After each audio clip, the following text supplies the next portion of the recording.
Hello everyone, and this is my review for TNA Impact Wrestling on June the 24th, 2015. And man, this show is kind of all over the place this week.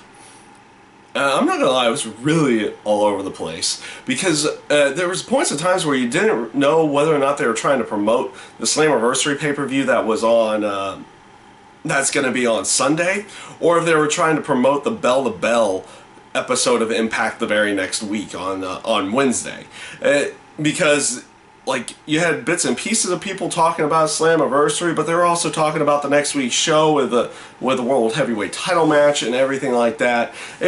Not to mention the amount of returns to the show as well. I mean, just Hernandez, Matt Morgan, Vader in general. Vader answering the challenge of Bram, doing the whole going up against old TNA people, though Vader didn't have that much to do with TNA back in the day, but you know, he had done something, so it kind of works. I like the aspect of Matt Morgan coming out there to make the save. Kind of leads to something potentially interesting.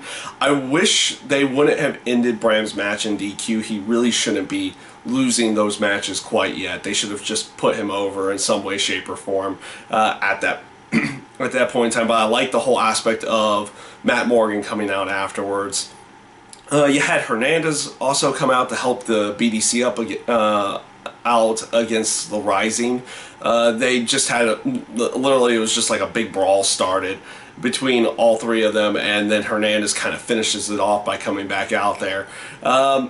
Not a bad return to the show, but like I said, he had been a mixed bag back in the day. They tried to promote him as like a main event guy, but then they kind of squandered it after the fact for a while. It was a really weird aspect of what they were trying to do with him. So we'll see what they do with him in the BDC in this case down the road here. But let's continue on there. You had Tara Terrell talking about backstage, talking about the two matches now, because she promoted the Bell of the Bell match with Awesome Kong and Brooke Tessmacher as a triple threat title match, and then they also promoted the aspect of having the handicap match at the pay-per-view itself. And that was that in general kind of was is kind of weird, because you take a look at the pay-per-view card and there isn't much to it. There really isn't. The only one, like, you have some storyline elements in there, but you'd figure they would save the big storyline elements for the pay-per-view itself, and then leave maybe continuations or building towards everything for the actual Impact shows. But it seems like they're going the other way around here.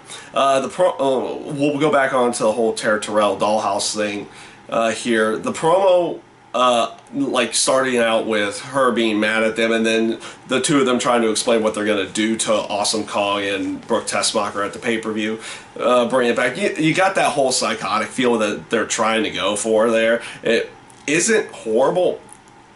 It isn't that great. I kind of think it's a bit good what they're going with the dollhouse at this time, but it isn't great yet. We'll see how much further they go with this somewhere down the road, or if they go a completely different direction with it anywhere at any given time. But it isn't bad right now. I can definitely give it that. The match, obviously the match of the night, and it was a great match between the Wolves and the Dirty Heels, the Full Metal Mayhem match. And you know, this last week I said I feel like they're wasting a gimmick match here.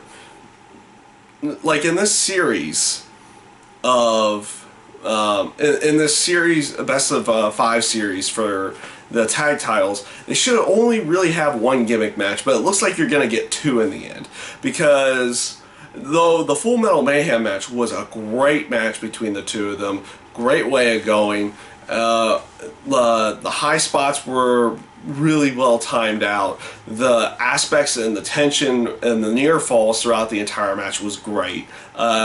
overall, just great watch of a wrestling match. It was a lot of fun, especially if you like the hardcore style matches using weapons all over the place and everything like that. It was great and a lot of fun to watch. I feel like this series of matches only needed one gimmick match. It looks like you're going to get two because they're having a match at the pay-per-view to see who gets the stipulation for the fifth match as well. So I wish they would have gone with normal match here, and then you go with a gimmick match for, sorry, I got a little bit of a niche here, and then you go for a gimmick match for the final match, but it looks like you're going to get two gimmick matches out of it, which, honestly, if you do one, you might as well do two. So I felt like they kind of wasted a gimmick match by doing this here. And obviously they're not even doing the finals of the tag team title series here at the pay-per-view. They're doing it the next week. Again, it makes it feel like Slammiversary is just kind of like this ho-hum event right now, because you're like the only one that has crazy tension between it and you're going to actually get a full-on match between them is the James Storm and Magnus match that they're going to have on the pay-per-view, because of how they've been building that storyline. You didn't get anything with it this week, but you definitely got you're definitely going to get something at the pay-per-view for it. And like, I look at some of those other matches on there, you don't get much of anything. You just have a small, like, Mr. Anderson EC3 thing has been kind of done, and now they're going to have a tag match at the pay-per-view with EC3 and Tyrus and Magnus, and the other person's slipping the top of my head. No, I don't think it's Melendez. I'm not sure off the top of my head right now who Mr. Anderson's tag team partner is, but like, that storyline's pretty much been done, and yet they're going to have a match at the pay-per-view. But we'll see where everything goes with that. The Jeff Jarrett return. First of all, surprising. I give him that. That was actually legitimately surprising. I did not see that one coming. The whole his speech that he gave out there was a great speech. So don't get me wrong on that one. I felt it was a really good speech. Them coming in and saying the whole King of the Mountain match was coming back in was great.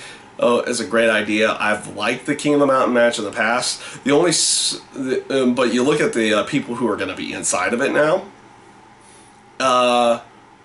How is that match going to actually work? Because it was always something around the title, and like Kurt Angle's not a part of that match in any way.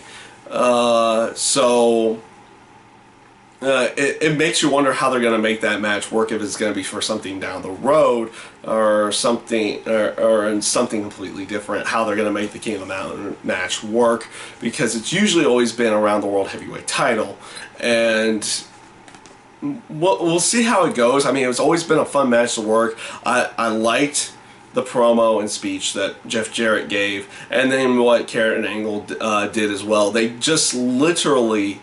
And I like that they did this. They literally just have them have a mic and let them go, and that was a good way of doing it, because you got that genuine feel that you needed from that spot, because Jeff Jarrett hasn't been around, and he helped create the company initially, and he hasn't been around for years now, and all of a sudden he's right back in there, and I'm going to do the King of the Mountain match at the pay-per-view. So we'll see how that match goes and where they get and where they decide to go with everything with that. But that one actually helped sell the pay-per-view a little bit, because that was what Jarrett was out there doing. He was basically selling the aspect of him doing the pay-per-view, doing something with TNA again, and trying to go out the right way. I felt he did a good job of selling things at that point in time. So that was definitely one area that helped sell try to sell the pay-per-view down the road. Now this leads me into the whole EC3 and him picking Kurt Angle's opponent for the night. The Matt Hardy pick was kind of disappointing, because, I mean, first of all, you have Matt Hardy, who's a face, and he acts like a face throughout the entire night. It's not like he's over there, it's like, oh, I'm totally for EC3 or anything like that. He's, saying like, I'm glad he's giving me this opportunity. I totally hate the guy, but type area. So he's trying to play face the entire time, and of course he's going up with Kurt Angle here, which honestly, when you think of going up against Kurt Angle and the way that they built that character, Matt Hardy's not necessarily the guy that you would think would be able to take out Kurt Angle in any way, shape, or form. And the whole, like, the person they should have picked for it, I don't know who they should have picked, but they should have picked somebody that would have made it feel like, oh, EC3 is trying to get a massive advantage going into the pay-per-view, or going into his world title match the next week. And you didn't get that feel when they made the Matt Hardy choice at all. It just did not work in any way. The match between Kurt Angle and Matt Hardy was relatively good. Matt Hardy puts on good matches, but he does not put off that main event type vibe and in any way. He never really has. And it's kind of sad because he is a really good talent, but he's just never given off that main event type vibe. And that's just one of those things where you're, kind of wish they would have gone with somebody else. In some way, shape, or form.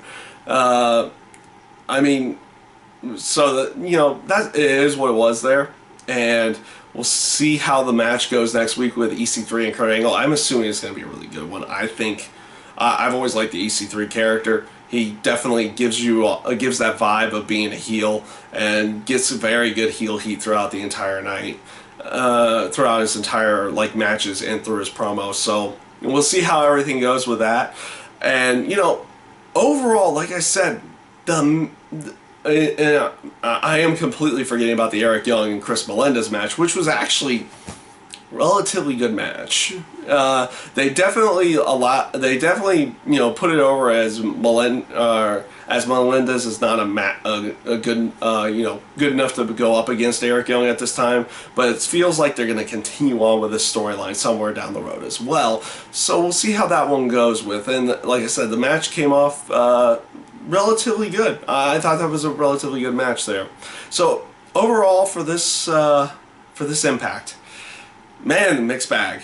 I feel like they let down the Slammiversary thing, that they almost, your pay-per-view is almost like this completely secondary show to what you want on Destination America the next week. And I feel like they could have, maybe not the other way around, but they should have put more importance towards the pay-per-view, because people would be paying money to see it. You want to put some great emphasis behind it, and they really didn't. I mean, they don't have any title matches. You don't have any. You don't have too much in the terms of potential finishing feuds or anything in that sense going into the actual pay-per-view, which is what the pay-per-views are usually designed to be. In some way, shape, or form, you get a payoff. You pay and you get this big payoff for some of the feuds, or you might get continuations going into the next one or something like that. But you didn't really get that feel for the Slammiversary show, and you felt like they put far more importance into the next week's Impact in some way, shape, or form, which it's good that they put importance into the Impacts, don't get me wrong, but you feel they should put some great emphasis and importance behind the pay-per-views, and because they do so few of them. But that's just how I feel in that case. Overall, this week's Impact was kind of all over the place. I mean, you had good stuff, don't get me wrong, in there, but it was kind of all over the place this week, and that's just how I feel about it. Feel about Impact Wrestling, where they're going with everything right now. And that's my review this week for TNA Impact, and I thank you guys for watching.